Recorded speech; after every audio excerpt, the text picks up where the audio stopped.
Assalamualaikum warahmatullahi wabarakatuh. Salam sejahtera, salam sehat jiwa dan raga. Selamat pagi Sobat Sejarwadi.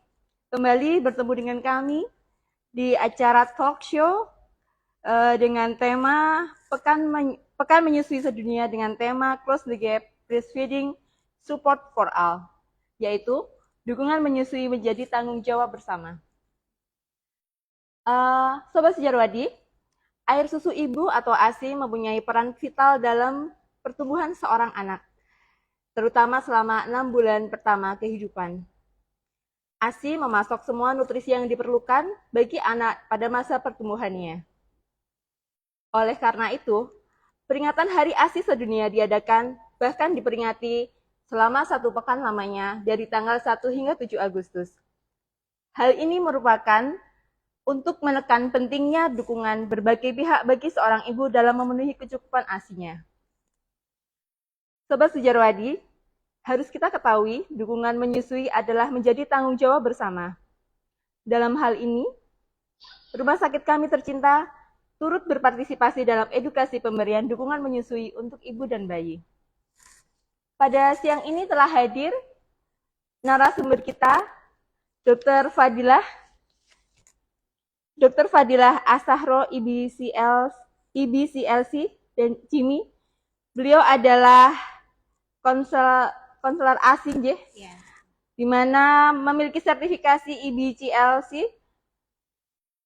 IBCLC International Board Certificate Lactation Consultant, kemudian Jimmy sertifikat Infant Massage Instructor, kemudian konselor PMBA, pemberian makanan bayi dan anak. Ya, betul. Selamat pagi Dok, apa kabar? Ya, selamat pagi Mbak. Kemudian narasumber kedua kita ada Mbak Eti. Beliau adalah psikolog di Rumah Sakit Sejarwadi. Selamat pagi Mbak Eti. Selamat pagi Mbak. Apa kabar hari ini? Alhamdulillah baik. Alhamdulillah. Langsung saja dokter, memasuki tema hari ini yaitu Pekan Menyusui Sedunia. Menurut dokter, kenapa menyusui itu menjadi tanggung jawab bersama? Ya, terima kasih banyak atas kesempatan yang diberikan ya Mbak Dewi. Jadi untuk memperingati Pekan Menyusui Sedunia ini kan berlangsung dari tanggal 1 sampai 7 Agustus 2024. Jadi tidak hanya diperingati di Indonesia saja, tapi ini di seluruh dunia ya. Jadi semua orang di dunia ini memberikan apresiasi terutama pada pekan ini itu karena ASI memang sesuatu hal yang sangat penting ya. Betul. Dan ternyata memang kenapa kok ini penting di Indonesia dan bahkan dunia, ternyata ada kan sering digembor-gemborkan itu masalah terkait stunting. Ya, stunting gitu. Stunting itu artinya apa? Kan dari bahasa Inggris yang berarti stunted, berarti dia pendek. Ternyata si stunting ini itu kan suatu masalah yang kronis berlangsung lama. Tapi kan bisa kita deteksi lebih awal dan bahkan bisa kita cegah ya lebih awal. Nah, si menyusui ini penting, salah satunya adalah untuk memberikan nutrisi ya. Nah, nutrisi ini penting untuk mencegah terjadinya stunting. Dan memang nanti pada kenyataannya ketika kita mencegah stunting itu bahkan bisa dilakukan sebelum anak itu lahir. Salah satunya ya, dari mulai remaja, terutama wanita remaja ya, karena memang kebanyakan terjadi angka anemia ya. Nah, itu mempengaruhi nutrisi ke depannya. Terus kemudian dari ibu yang sebelum menikah, nah itu perlu dilakukan konsultasi ya, konsultasi pranikah terkait proses pola asuh juga yang nanti berpengaruh pada psikologis, kemudian ketika kehamilan, kelahiran, dan ketika masa menyusui. Berarti sebelum menikah pun harus sudah ada persiapannya ya dok ya? Iya, betul. Jadi untuk edukasi menyusui itu bahkan bisa dilakukan jauh-jauh sebelumnya, bahkan ketika remaja. Gitu. Karena sesuatu yang kita persiapkan lebih awal tentu saja hasilnya akan lebih bagus. Kemudian apakah dukungan itu harus muncul dari keluarga terdekat atau bagaimana, Dok? Nah, ini suatu tema yang bagus banget ya dari RSJ memfasilitasi terkait IGLF ini. Jadi ternyata memang menyusui itu kan image-nya cuma antara ibu dan bayi saja. Ya, Jadi ya udah ibu dan bayi. bayi. Ternyata tidak. Ternyata dukungan menyusui yang merupakan tanggung jawab bersama itu bisa menjadi tanggung jawab dari suami atau ayah dari bayi tersebut, kemudian orang-orang sekitar terutama orang yang berada di satu rumah ya. Itu yang pertama ya. Kemudian yang kedua selain keluarga itu adalah ketika ibu itu bekerja. Nah, itu dukungan dari tempat bekerja itu penting sekali. Nanti kita bahas lebih lanjut Mbak Dewi. Kemudian selanjutnya apa dari fasilitas kesehatan, termasuk Rumah Sakit Sujarwadi ini bagus sekali ya. Rumah Sakit Sujarwadi ini akan berkembang menuju ke Rumah Sakit Sayang Ibu dan Anak ya. Jadi memang Sobat Sujarwadi tidak usah khawatir, insya Allah kalau melahirkan di sini ya, nanti Sudah secara bisa. kemungkinan psikologis ya itu akan diperhatikan dan terkait menyusui juga diperhatikan. Nanti ada pesan khusus di akhir terkait ini. Nah, selanjutnya apa? Selain fasilitas kesehatan itu ternyata, nah ini banyak yang sering nggak dibahas. Ternyata negara itu mulai dari pemerintah desa, kecamatan, kabupaten ya, kemudian provinsi dan pusat itu ternyata juga bertanggung jawab ya terhadap menyusui ini ya. Nanti kita cuplek-cuplek ya kenapa kok Oh. bertanggung jawab. Oke, gitu aja Mbak Dewi sementara. Untuk dari sisi psikolognya bagaimana Mbak Eti untuk dukungan untuk ibu-ibu menyusui? Oke, jadi kalau dari sisi psikologis, dukungan atau peran keluarga itu sangat penting. Jadi mungkin dari yang lingkup terkecil suami, kemudian dari orang tua, mertua, kemudian lingkup yang lebih besar lagi mungkin kalau ibu bekerja nih ya, lingkungan kerjanya gitu. Jadi dari dukungan-dukungan itu pasti memberikan support yang membuat ibu tuh jadi lebih nyaman, kemudian percaya diri, kemudian jadi lebih merasa oh aku udah bener nih ngasih ASI ke anak aku. Jadi mungkin ada juga ya mitos-mitos ya dok ya. Kalau misalnya uh, membuat ibu tuh jadi nggak pede itu biasanya malah dari orang terdekat. Misalnya kayak oh kalau ibunya kecil atau payudaranya kecil nggak bisa nyusuin nih atau anaknya kok rewel terus ini berarti asinya kurang.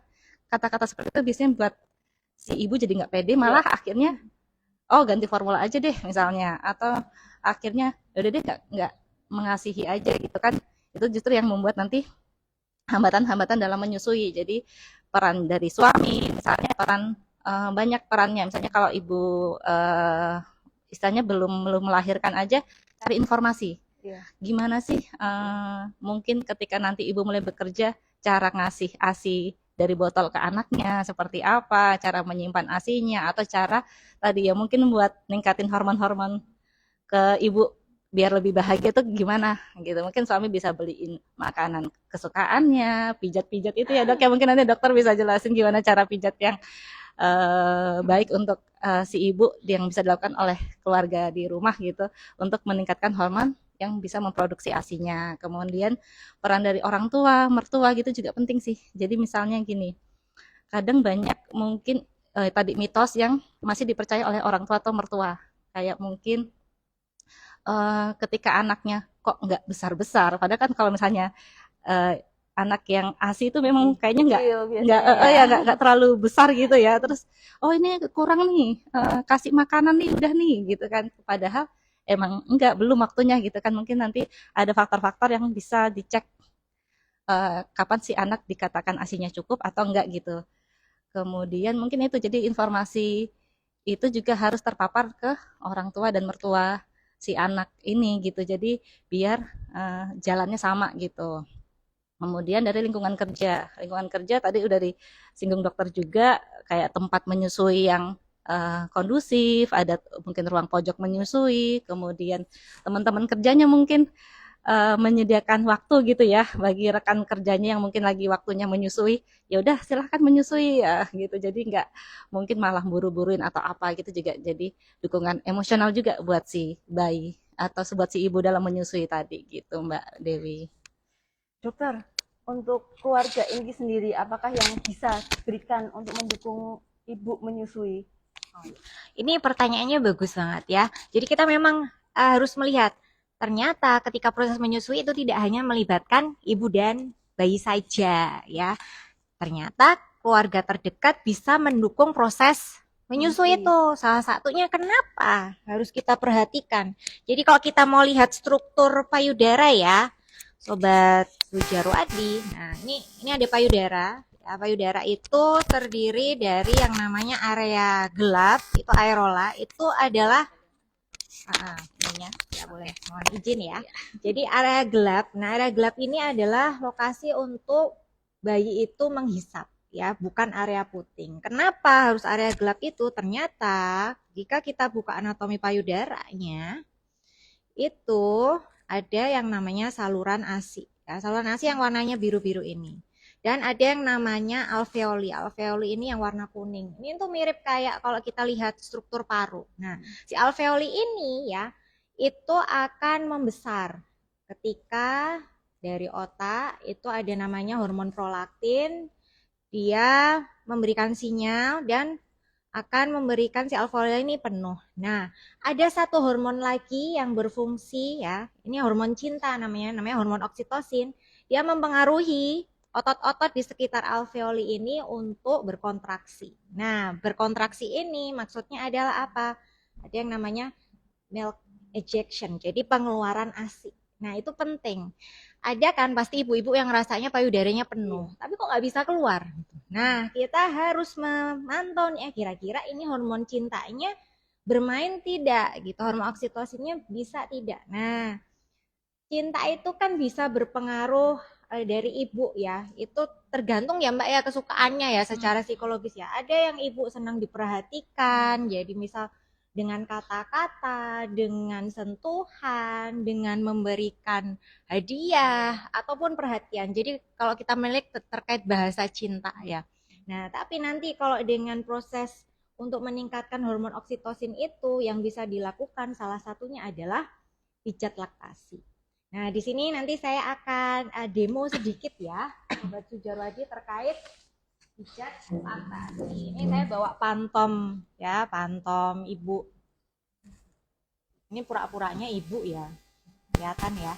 Nah, nanti saya akan ngasih jalur nih caranya pijat laktasi. Jadi pijat laktasi itu nanti posisinya ibunya di depannya ada mejanya, kemudian ibunya telungkup seperti ini ya, saya contohkan. Kemudian bajunya dibuka ya, buka. Terus kita harus memperhatikan kan kalau memakai BH itu kan ada batas BH ya. Nah, itu nanti menjadi batasnya di sini. Nah, yang harus dilakukan adalah kita cari garis tengahnya. Misal garis tengahnya di sini ya, Sobat Sujarwadi ya. Nah, nanti gerakannya adalah dari atas ke bawah. Jadi ke atas ke bawah. Gerakannya adalah melingkar, melingkar, melingkar, melingkar, melingkar. Gerakannya melingkar, melingkar, melingkar, melingkar. Nah, kanan kiri ini itu digerakkan dengan sama-sama. Jadi nanti jarinya seperti ini. Jempol. Jempol gitu ya. Nah, jempol. Oke, contohnya. Posisinya nanti seperti ini. Kalau dipakai aja tuh biar lebih. Maaf ya, Ya, Dok, ya. siap-siap. Seperti itu ya, Sobat Sujarwadi. Mohon maaf ya. Nah, nanti digerakkan seperti ini hingga ke bawah.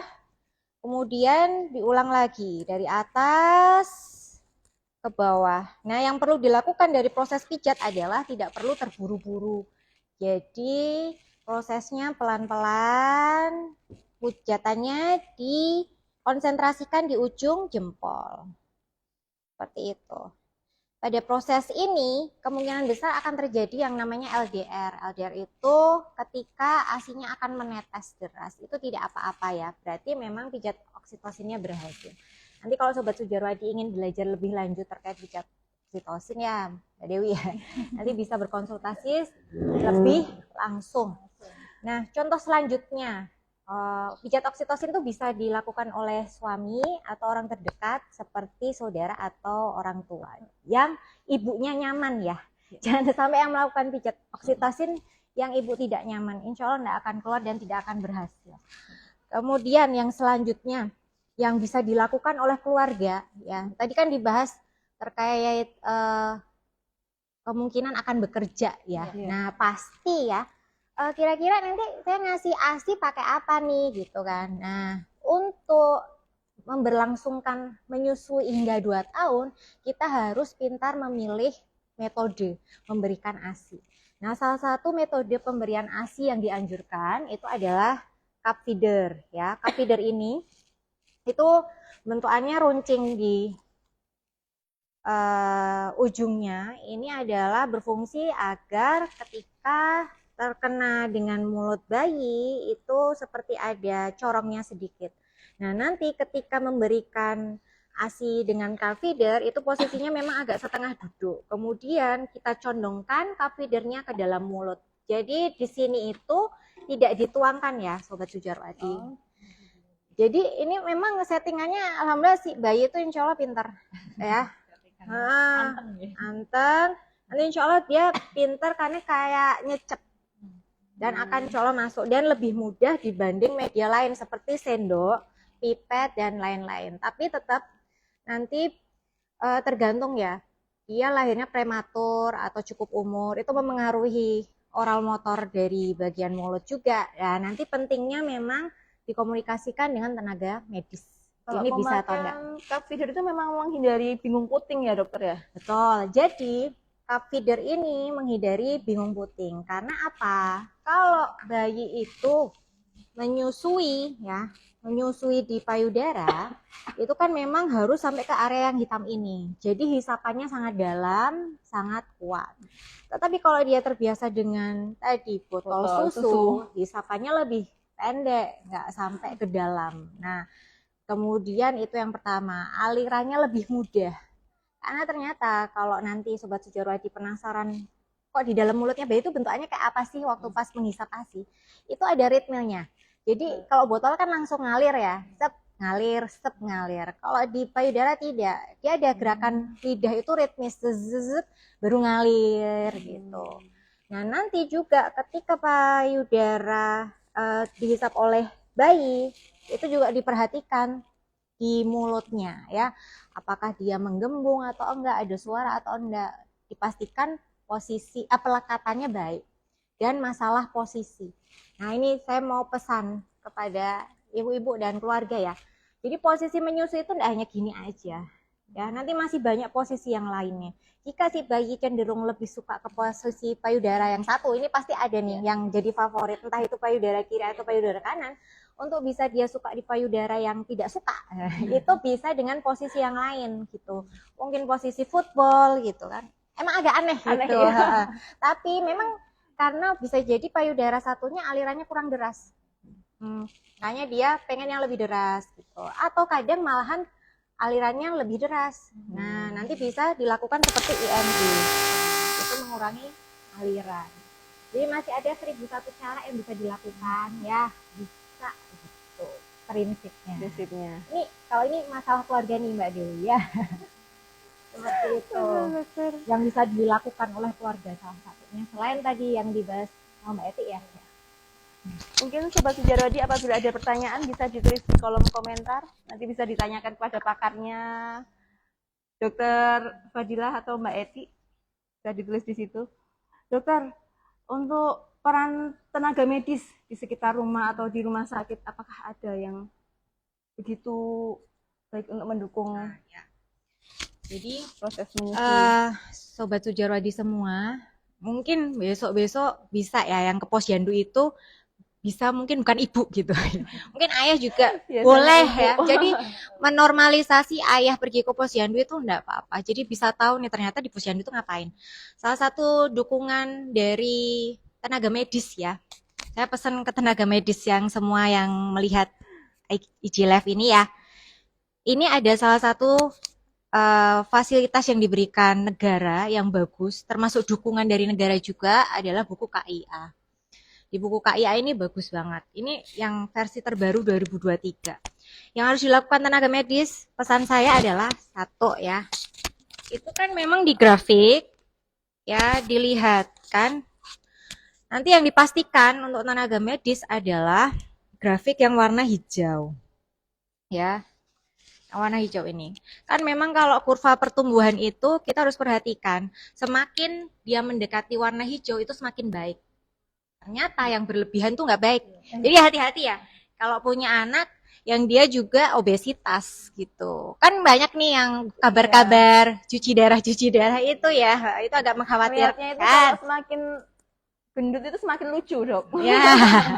Tadi kan dibahas juga nih, kalau bayi ASI kok kelihatannya nggak gemuk gitu ya.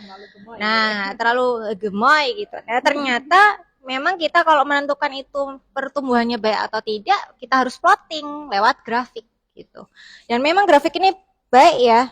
Selain dari kita grafik itu bisa kelihatan, ternyata per bulannya itu harus ada angka kecukupan kenaikan berat badan. Misalnya contoh dari 0 sampai 1 bulan ada 800 gram.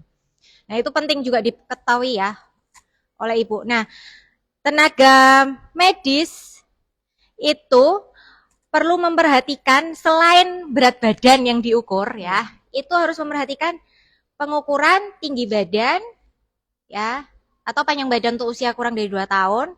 Kemudian lingkar kepala ya. Lingkar kepala ini sering lupa ya. Kemudian satu lagi apa? Lingkar lengan atas. Itu aja 4 item itu penting ya untuk tenaga medis ya. Kemudian untuk ibu-ibu, jadi kalau belum dapat 4 item itu boleh ditanyakan. Terus apalagi dari klinik maupun rumah sakit itu dukungannya adalah ketika mereka atau pihak dari klinik atau rumah sakit itu bisa mengarah ke yang namanya, kalau rumah sakit ya, rumah sakit sayang ibu dan anak. Ini bagus banget. Di RSC itu kan sudah ada yang namanya program Puspasroja ya. Dari hamil ya Mbak ya, dari sisi psikologis juga diperhatikan. Kemudian dari ketika nanti lahiran juga. Dan memang karena ini rumah sakit jiwa ya, nanti mungkin ada kekhawatiran untuk ibu-ibu yang punya riwayat sakit jiwa, dan ternyata itu masih bisa dikomunikasikan selama nanti dari psikiater mengizinkan ya, nanti menyusui itu bisa.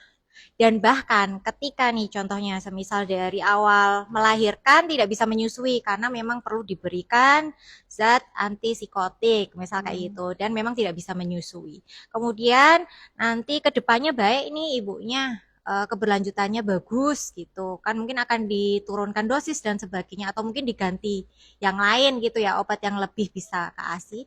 Itu ada yang bisa kita lakukan, yaitu namanya induksi laktasi atau relaktasi maksud saya ya. Jadi kalau induksi sama relaktasi harus kita bedakan, Mbak.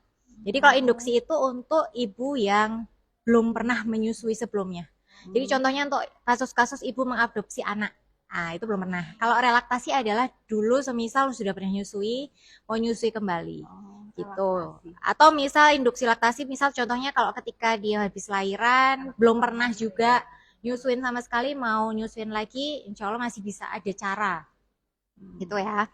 Kemudian apa tadi dukungan terkait ini apa tenaga medis ataupun fasilitas medis. Itu memang di rumah sakit itu kalau bisa ya ada rawat gabung gitu.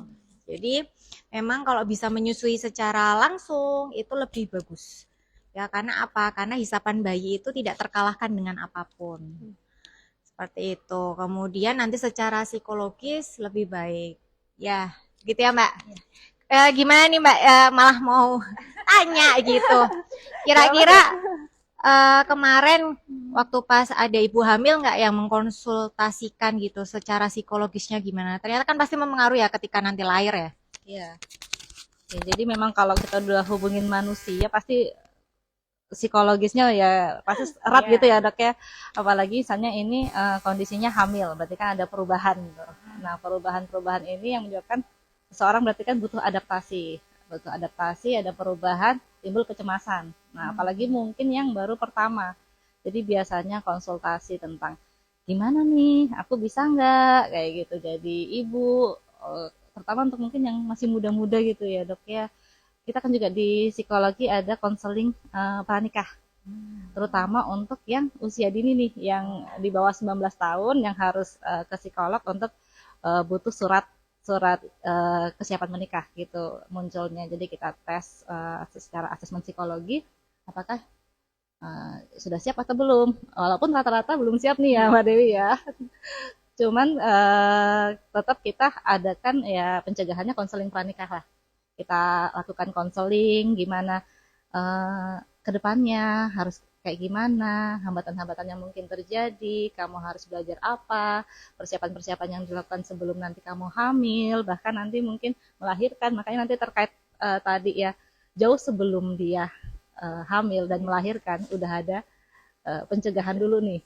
Jadi kita di psikologi di RSJ juga udah siapin itu konseling pranikah. Jadi kalau teman-teman di sini sobat Siap sejawati, ya, biar lebih siap. mungkin yang baik usianya sudah cukup ataupun belum cukup, udah ada rencana nikah, bisa nih ke psikolog untuk kita ngecek apa nih bareng-bareng lah sama pasangannya gitu. Kira-kira apa yang harus kita persiapkan secara psikologis, mungkin juga secara mental, kemudian ke depannya seperti apa kayak gitu. Jadi ya itu ketika nanti kita sudah persiapkan lebih awal, pasti lebih sukses lah ke depannya, lebih aman dan lebih terkendali seperti itu. Itu juga dengan hamil tadi, banyak harus yang dipersiapkan bagi ibunya sendiri, bagi keluarga besar, seperti itu gitu dok. Baik dokter, ada pertanyaan dari Sobat Sujarwadi. Untuk bayi yang menyusui diberikan sampai umur berapa? Berikut ada pertanyaan dari Mas Slamet. Ya, terima kasih pertanyaan dari Mas Slamet ya. Ini bagus banget yang bertanya laki-laki. Kita tepuk tangan. Ya, luar biasa. Luar Berarti biasa. aware banget ya Mas Slamet ini. Jadi menyusui itu sesuatu yang harus kita perhatikan. Pertama dari usia bayi ya. Jadi 0 sampai 6 bulan itu kita harapkan bayi itu hanya menyusu ya, ASI saja. Jadi tidak diberikan makanan tambahan lainnya. Maksudnya apa? Mungkin kan di beberapa daerah dikasih apa itu pijekan pisang misal kayak gitu, atau bahkan dikasih bubur gitu ya. Jadi memang di awal-awal usia 0 sampai 6 bulan yang perlu diperhatikan adalah tanda lapar ya. Jadi kita harus memahami ternyata komposisi ASI itu mudah dicerna. Ketika itu mudah dicerna, bayi akan terlihat lebih sering lapar. Itu tidak apa-apa karena itu kebaikan ASI. Makanya menyusui itu harus dilihat bayi itu tanda-tandanya lapar nggak kira-kira. Nah itu hebatnya ibu. Karena ibu itu kan sudah mengandung 9 bulan ya, kayak punya insting. Ini nih kayaknya, ini kayaknya ASI nih, ini kayaknya perlu diganti popoknya gitu. Dan ternyata menangis ya. Tangisan itu tidak hanya melulu kalau ini bayi lapar gitu. Nah, kita harus memahami bahasa bayi. Terutama itu tadi, menangis.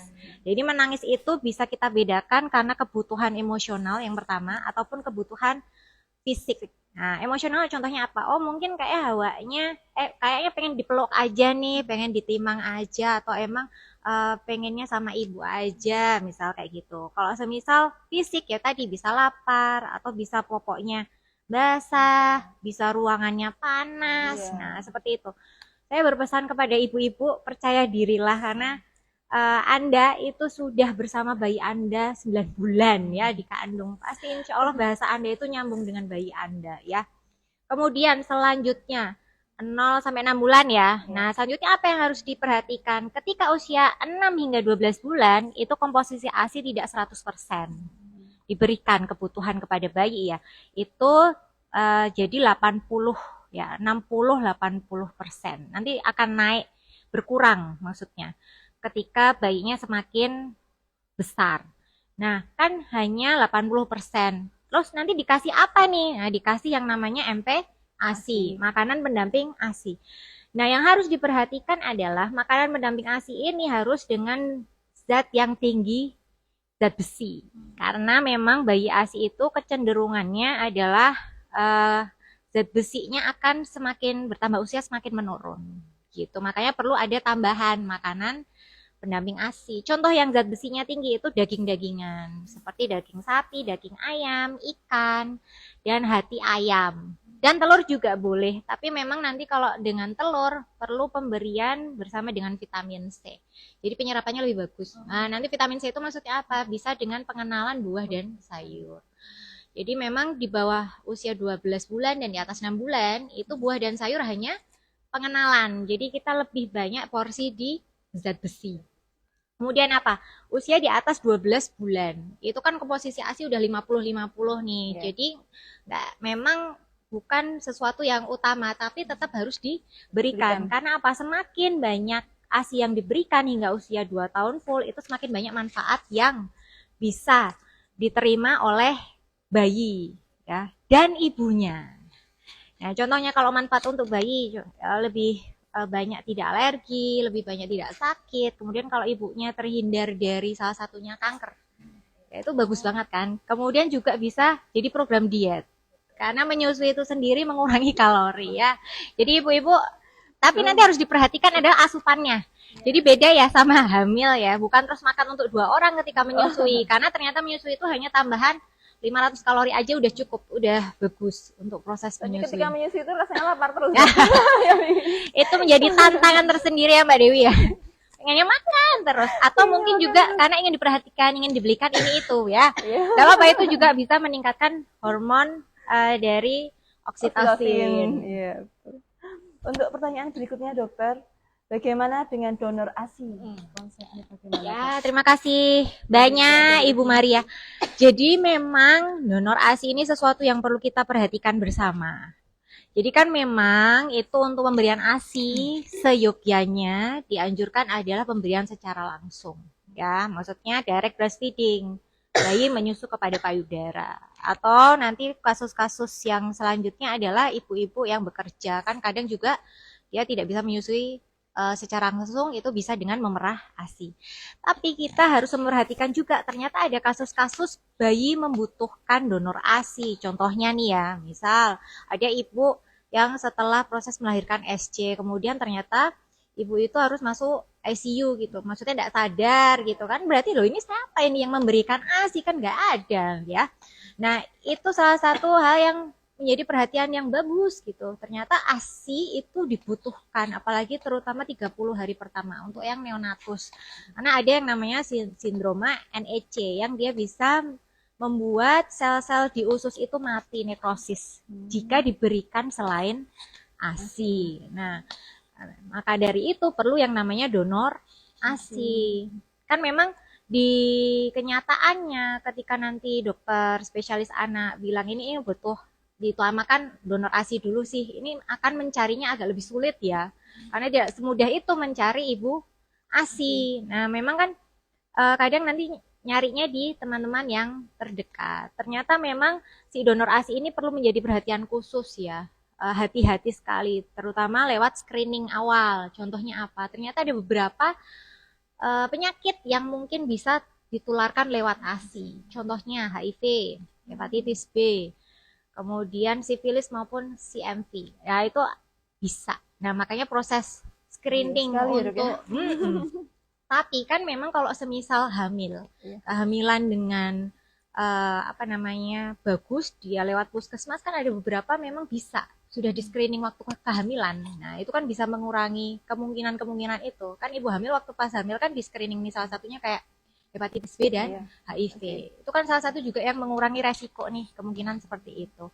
Kemudian apa dari donor ASI? Itu donor ASI itu memang dari sisi medis memang harus aman ya. Seperti kalau kita ingin donor darah ya.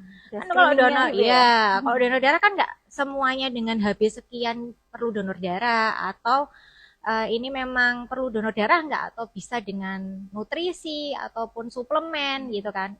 Sama dengan donor ASI seperti itu. Memang perlu direkomendasikan oleh yang ahlinya gitu. Nah, terus terkait donor ASI itu juga nanti kalau dibahas sangat lebar sekali, bahkan kalau di agama Islam itu terkait mahram. Mahram itu kan maksudnya saudara. Ya, nanti implikasinya hingga bahkan tidak bisa menikah seperti itu, gitu kan. Nah, itu memang perlu pencatatan yang bagus hingga kalau kemungkinan ini nih dapat donor ASI dari siapa. Nah, itu dicatat karena nanti akan implikasinya hingga dewasa. Nah, nanti kalau membahas donor ASI ini sih memang luas dan luar biasa sekali. Tapi semoga nanti ada lembaga yang ini ya bisa mendukung ini, atau bahkan pemerintah, karena ini penting juga. Karena kan memang ada bayi-bayi yang tidak bisa mendapatkan ASI langsung dengan ibunya, padahal dia sangat butuh. Seperti itu Mbak Dewi. Untuk pertanyaan berikutnya dari Ibu Narni, Mungkin bisa dijawab Mbak Eti Eti ya. Apa yang perlu dipersiapkan untuk menyusui sebelum hamil? Mungkin segi psikologisnya, gitu, Mbak Emi. Oh ya, ini yang jadi yang jauh sebelumnya tadi Iya. itu ya. Jadi yang sebelum hamil pun apa yang harus dipersiapkan seorang ibu? Pertama tadi ya mencari informasi. Mencari informasi, semakin banyak informasi yang didapat, edukasi yang diketahui tentang gimana cara menyusui, cara apa waktu yang tepat memberikannya, cara tadi dokter udah sampaikan tadi apa Cara menggendong, menyusuinya, letak putingnya harus yang seperti apa, harus dalam dan sebagainya. Semakin paham itu kan semakin pede itu tadi. Secara psikologis orang jika semakin pede, semakin percaya diri, semakin paham, itu akan semakin siap untuk menyusui. Jadi kalau ada pengaruh dari orang-orang sekitar, omongan-omongan yang gak enak itu udah lewat aja. Saya udah paham kok itu nggak benar informasinya gitu. Jadi itu yang penting dilakukan seorang ibu sebelum hamil, kemudian nanti menyusui. Jadi mendapatkan informasi dari tenaga kesehatan yang tepat gitu. Jadi bukan dari mungkin Google yang mungkin nanti aneh gitu ya. Searching sendiri malah informasinya takutnya malah bikin dia takut gitu ke depannya. Jadi bisa mungkin langsung ke konselor laktasi gitu.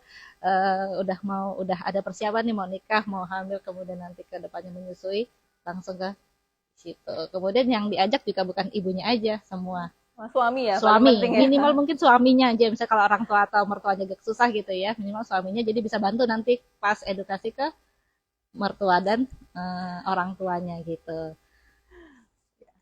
Berikutnya ada pertanyaan lagi dok, ini untuk dokter Fadila. Dok, bagaimana kalau setelah lahiran ASI tidak keluar selama lebih dari 3 hari? Terima kasih atas pertanyaannya ya. Ini sering ditanyakan ya. Nah, ini nanti perlu asesmen lebih lanjut karena kan memang bayi itu ketika menyusu langsung kepada payudara itu kan nggak mungkin kelihatan ya. Kira-kira miliannya berapa nih ya? Nah, kita yakin itu si bayi memang menghisap dan menelan ASI itu dari apa? Salah satunya adalah buang air kecil ya. Nah, kalau semisal buang air kecilnya 3 sampai 4 jam itu insya Allah aman, dia tidak dehidrasi. Itu yang pertama dari buang air kecil. Yang kedua adalah dari suhu badan. Kalau semisal memang cenderungnya kok subfebris gitu mendekati 37,5 gitu ya berarti kita harus curiga nih, oh ini asupannya kurang nih, asinya nggak masuk, bisa jadi dehidrasi gitu. Nah makanya itu perlu apa ya, ketelitian, bahkan tidak hanya ibunya tetapi keluarga sekitar. Itu yang pertama. Kemudian gimana nanti cara mengusahakan nih biar asinya keluar. Nah, yang harus dilakukan adalah 3 hari pertama itu kan memang terjadi yang namanya laktogenesis 2. Perpindahan dari laktogenesis 1 ke laktogenesis 2. Nah, itu memang sistemnya masih endokrin. Jadi memang sistem yang bukan supply and demand, bukan dari kebutuhan dan permintaan ya. Tapi memang biasanya akan keluar ya biasanya. Tapi enggak terus ketika dipompa keluar, itu kadang memang kalau dipompa sedikit. Nah, itu sebenarnya enggak masalah karena ternyata bayi usia 0 sampai 3 hari itu kebutuhan asinya baru sedikit banget. Jadi kalau diistilahkan tuh seperti kelereng kecil. Nah, nanti usia 3 sampai 5 meningkat seperti bola pingpong. Jadi tidak perlu khawatir ASI itu tercukupi atau tidak, asal tidak ada tanda dehidrasi. Selain tidak ada tanda dehidrasi, apa? Tidak ada tanda kuning ya. Jadi contohnya misal matanya enggak kekuningan ya, terjadi peningkatan hiperbilirubin. Nah, nanti kalau semisal matanya kuning, kok terus dari kaki ke atas kok mulai beda warnanya jadi lebih kuning. Nah, kita curiga ini kok terjadi peningkatan hiperbilirubin. Nah, itu nanti bisa langsung ke fasilitas kesehatan yang terdekat. Nanti bisa dicek apakah ada tadi peningkatan hiperbilirubin atau tidak. Tapi ternyata terkait peningkatan hiperbilirubin ini memang ada beberapa ibu ya, dia ada yang namanya ASI-nya itu bikin kuning. Oh gitu. Tapi memang namanya itu breastfeeding. Ada yang namanya breastfeeding jaundice, ada yang namanya mixed jaundice. Jadi bedanya adalah kalau breastfeeding jaundice itu berarti dia kekurangan ASI. Makanya dia meningkatkan hiperbilirubin. Tapi yang namanya milk jaundice itu karena ASI-nya. Nah, kalau karena ASI-nya itu biasanya dia bertahan hingga berminggu-minggu, bisa 12 minggu. Tapi Tapi tanpa peningkatan bilirubin ya, Dok? peningkatan bilirubin, tapi tetap. tidak ada tanda dehidrasi. Oh. Jadi sebenarnya ya nggak apa-apa gitu. Oh, gitu. Secara fisiologis aman, tidak ada patofisiologis, tidak ada penyakitnya. Tapi memang si itu meningkatkan hiperbilirubin, tapi tadi tidak ada tanda yang kegawatan ataupun infeksi. Itu ada. Seperti itu kasusnya. Tapi sangat jarang sepertinya, Dok, ya? Jarang. Jadi tidak perlu khawatir gitu. Nah, nanti caranya untuk meningkatkan apa? Oh, 3 hari kok nggak keluar gitu. Susui terus. Gini, settingannya harus dibedakan. Ini ibunya, kalau insya Allah ibunya sehat, maksudnya gini, sehat secara jiwa dan raga, maksudnya bisa dikondisikan, susukan terus. Maksudnya lebih banyak skin to skin kontak, ya kulit dengan kulit, kemudian perbaiki posisi dan pelekatannya. Pelekatannya itu maksudnya hisapannya bayi dan posisinya. Jadi ketika posisi dan pelekatan baik, insya Allah nanti bayi akan menghisap ASI dengan bagus. Itu yang pertama. Kalau settingannya semisal si bayi berpisah dengan ibunya, ya harus diperhatikan. Contohnya misal bayi-bayi dinicu gitu. Nah, ibunya kan nggak bisa ya setiap waktu bersama gitu kan. Makanya akhirnya perlu yang namanya ASI perah. Nah, ASI perah kan ada kemungkinan dari ibunya sendiri atau dari donor ASI tadi. Kalau misal dari ibunya sendiri masih bisa diusahakan dengan yang pertama yang direkomendasikan adalah perah tangan langsung atau kita bisa disebut dengan marmet. Nanti kalau semisal di konselor menyusui, itu nanti ada gerakan khusus. Jadi kayak namanya tuh C-hold. Jadi dia memegang dengan huruf C, kemudian ditekan, kemudian keluarkan. Kayak gitu bisa. Marmet ini direkomendasikan banget karena apa? Karena tidak tergantung dengan alam. Itu yang pertama ya. Ataupun kalau semisal ya, kalaupun semisal ibunya memang lebih nyaman dengan pompa atau karena memang kerjaannya misal jadi CS gitu harus berhadapan, bisa ada alternatif yang namanya pumping itu diselipin di BH. Itu sampai ada kayak gitu. Nah, hands free. Nah, itu juga nggak apa-apa karena kenyamanan itu adalah yang utama. Karena dia yang bisa menghasilkan hormon oksitosin untuk meremas otot itu yang untuk mengeluarkan ASI. Nah, gitu ya. Jadi pesannya yang untuk 3 hari itu tetap perhatikan ibunya dan bayinya. Jadi bayinya itu ada tanda dehidrasi atau enggak, ibunya itu ada tanda-tanda kemungkinan ke arah kejiwaan atau enggak. Ini penting juga ini, Mbak. Jadi memang ibu-ibu yang dengan ke arah kejiwaan itu maksudnya adalah terkena baby blues ya. Kan biasanya itu 2 pekan awal mungkin ya. Itu mungkin merasa lebih cemas. Oh, ini merasa sedih, terus apa ya namanya? Nggak mau melakukan sesuatu, bahkan nanti ada kondisi-kondisi yang dia ada gejala psikotiknya, contohnya kayak halusinasi gitu, melihat hal-hal yang tidak kita lihat ataupun mendengar hal-hal yang tidak orang biasa sekitarnya dengar. Nah, itu harus waspada, harus segera ke RSJ. Desu Jarwadi, boleh ya, gitu, oke. Nah, nanti kalau semisal si baby blues itu berlangsung hingga lebih dari 2 pekan, ya walaupun tidak ada gejala halusinasi ya, itu tetap harus diperhatikan karena dia jadi yang namanya postpartum depression. Nah, itu bisa membahayakan, selain membahayakan ibunya, anaknya ya, sering kita dengar di media-media itu kan ya, Mbak. Nah, ini aku malah mau tanya ini. Itu secara psikologis kan memang sebenarnya bisa ya, Mbak, dicegah dengan lebih banyak tadi ya konseling-konseling kayak gitu ya. Coba Mbak kalau dari sisi psikolog nih. Ini karena emang jadi berbagi ya, saling gitu. sharing ya. Itu memang banyak ya, Mbak, sebenarnya yang konsultasi. Ya, banyak sekali sih, Dok. Memang tadi karena kita bilang adanya suatu perubahan pasti buat seseorang jadi cemas, stres, dan mungkin jadi depresi tadi. Apalagi tadi mungkin kalau kita ngelihat kasus-kasus yang sering ditangani terutama terkait dengan tadi baby blues atau berkembang jadi postpartum depression, itu biasanya karena kurangnya dukungan sih, Dok. Minimnya dukungan gitu itu buat si ibu jadi merasa sendiri. Perasaan aku kok berjuang sendiri, aku udah sakit ngelahirin, kemudian tuh udah berhasil mengeluarkan nih, kemudian nggak ada, tapi kayak suami mungkin sibuk, apalagi kalau yang mungkin di luar kota nih ya, Dok ya, terus nggak ada perhatian sama sekali, dia ngerasa kesepian sendiri, itu yang buat banyak mungkin jadi dia merasa tadi stres, kemudian lanjut tidak ada penanganan nih, dia nggak konsultasi, dia nggak sharing ke keluarga atau nggak sharing ke pakarnya gitu, akhirnya terus dipendam, ya udah lanjut jadi depresi, mungkin terus nanti jadi gejala psikotik tadi. Makanya pentingnya kesehatan mental itu bukan hanya untuk orang-orang yang rentan mungkin ya kita bilangnya, tapi untuk semuanya. Jadi karena bisa aja kapan aja itu terjadi gitu sama kita. Mungkin tadi kita ngerasa baik-baik aja, sehat-sehat aja, kemudian hamil, melahirkan, kok pas melahirkan tuh baby blues. Karena tiba-tiba terus kok aku ngerasanya biasanya sensitif ya dok ya habis melahirkan tuh, kok padahal suami biasa aja nih, tapi kok aku nggak ditanya sih hari ini mau makan apa, misalnya kayak gitu. Itu terus dia sedih, terus dipikirin berkelanjutan. Padahal kalau diomongin mungkin nggak apa-apa, nggak ada masalah dari sang suami juga gitu. Jadi terus kemudian dengan komunikasi tadi bisa memperbaiki tadi si baby bluesnya, kemudian tadi jadi tidak berkembang lah gitu. Jadi kondisi-kondisi seperti ini biasanya terjadi memang paling besar kemungkinannya karena kurangnya dukungan dari orang sekitarnya gitu sih dok. Kemudian dokter, tadi sudah ada dukungan dari keluarga terdekat, tenaga medis, kemudian dari tempat kita bekerja.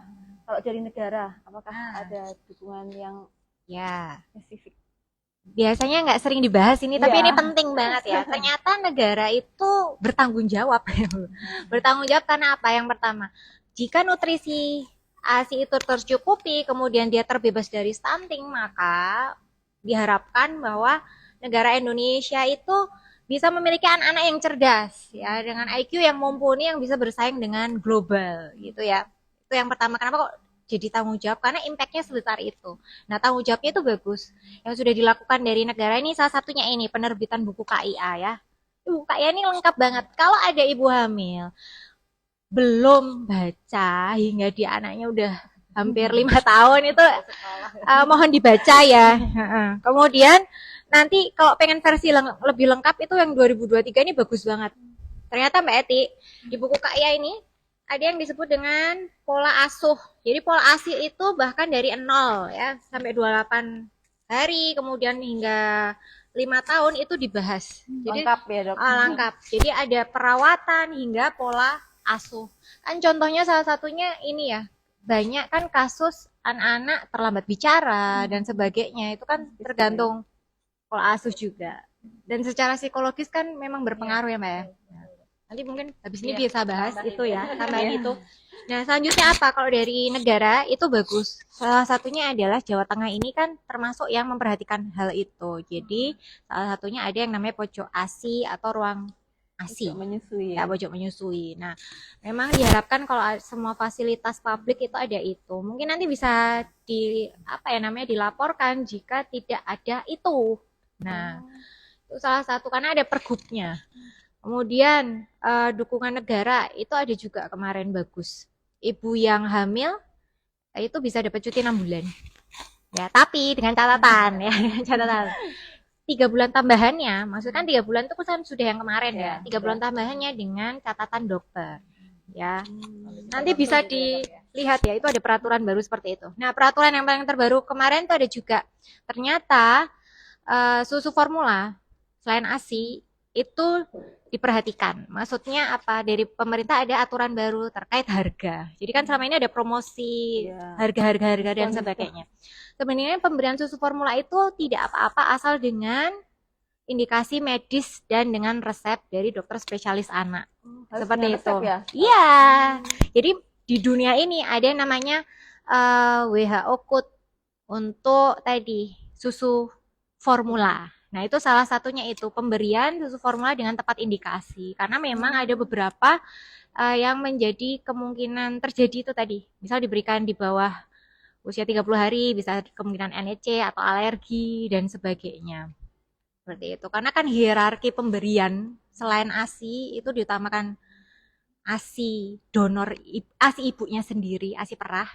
Kemudian ASI donor, baru nanti selanjutnya susu formula. Kan memang ada keterbatasan khusus ya, dan itu tidak apa-apa gitu. Tapi memang diatur dengan peraturan. Dan Indonesia bagus banget sudah mau mengikuti dari yang global. Yang itu juga bagus karena akhirnya apa? Ketika ibu itu menyusui semua anak mendapatkan ASI, mendapatkan haknya, kemungkinan besar angka stunting akan turun juga. Tapi kan memang selain ASI tadi ada banyak aspek yang memengaruhi stunting.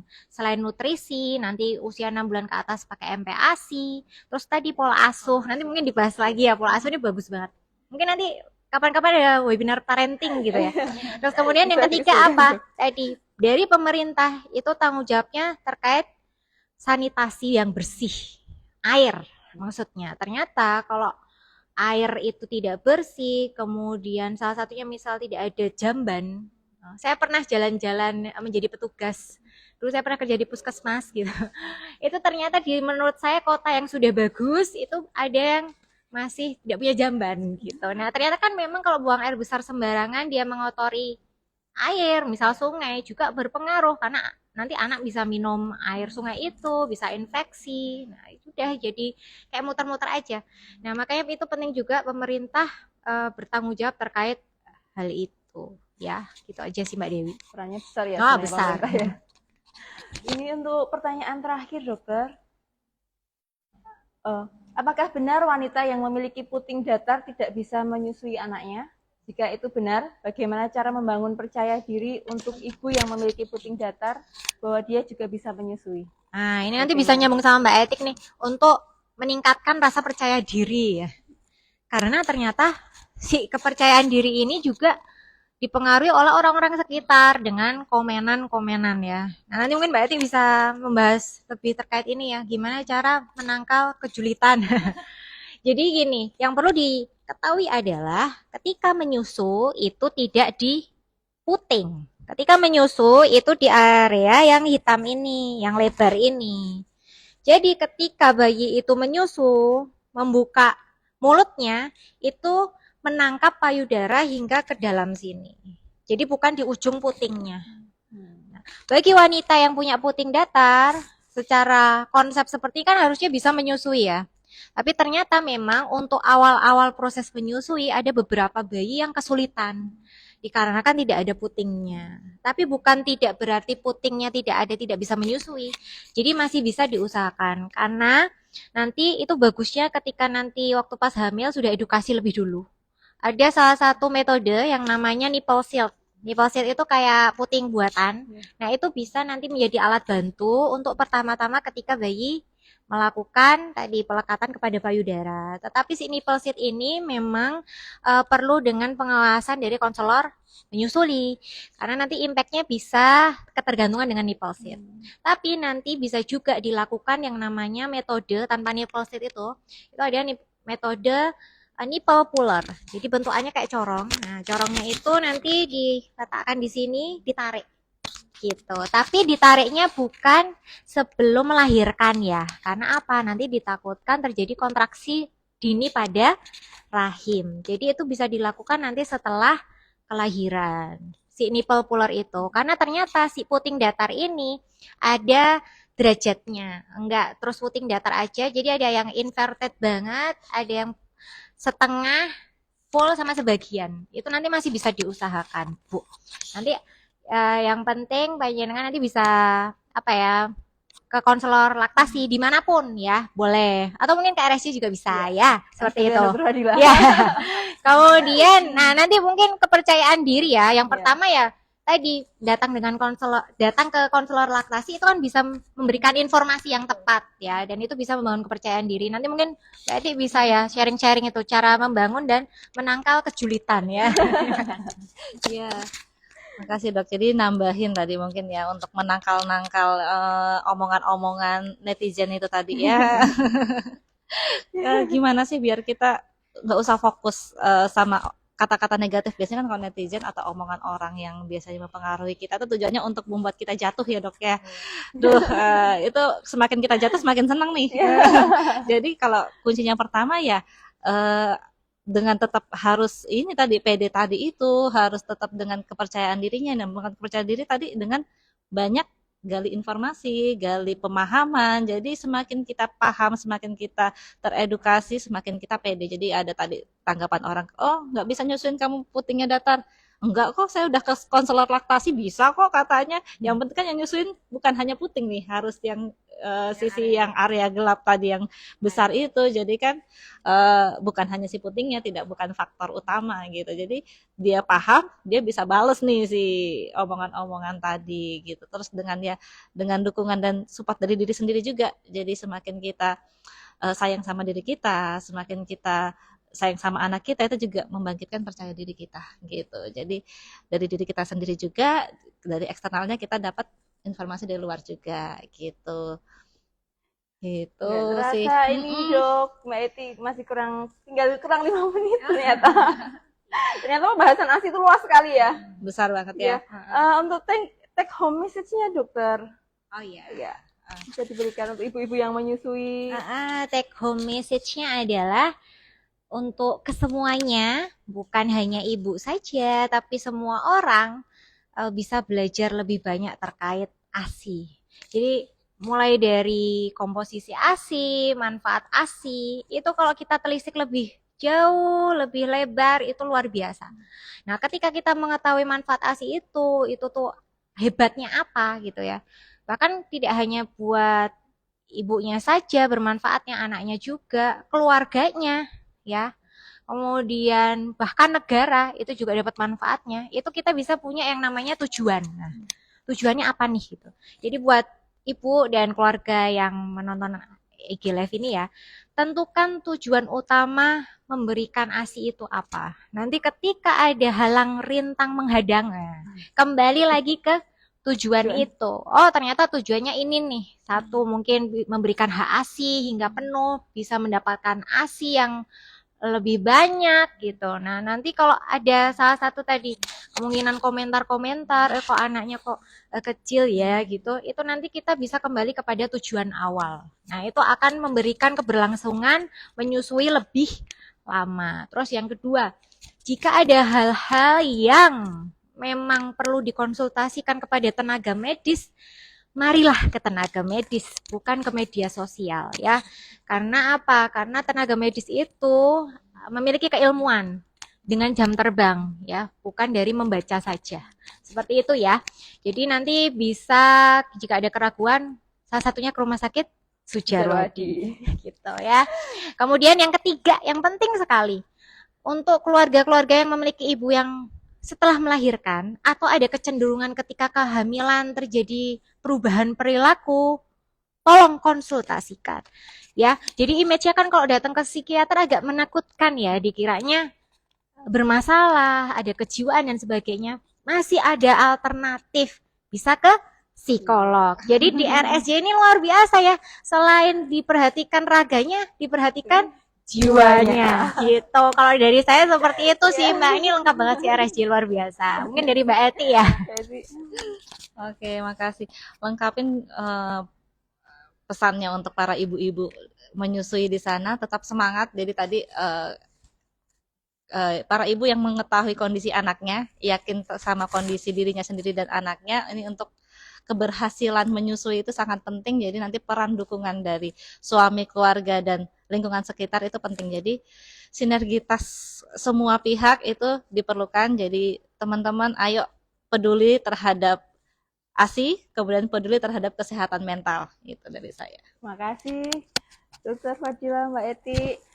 Sobat Sudjarwadi, jika masih ada pertanyaan yang belum terjawab, dapat berkonsultasi lebih lanjut ke RSJD kami, RSJD Sudjarwadi, atau menghubungi Humas ke 0857 86 399 004. Saya ulangi, 085 786 399 004 melalui sosmed RSJ. Sobat Sudjarwadi, demikian talk show bersama RS Sudjarwadi dalam rangka Pekan Menyusui Sedunia. Mari beri dukungan penuh untuk ibu menyusui. Kami pamit undur diri. Terima kasih. Wassalamualaikum warahmatullahi wabarakatuh. Waalaikumsalam.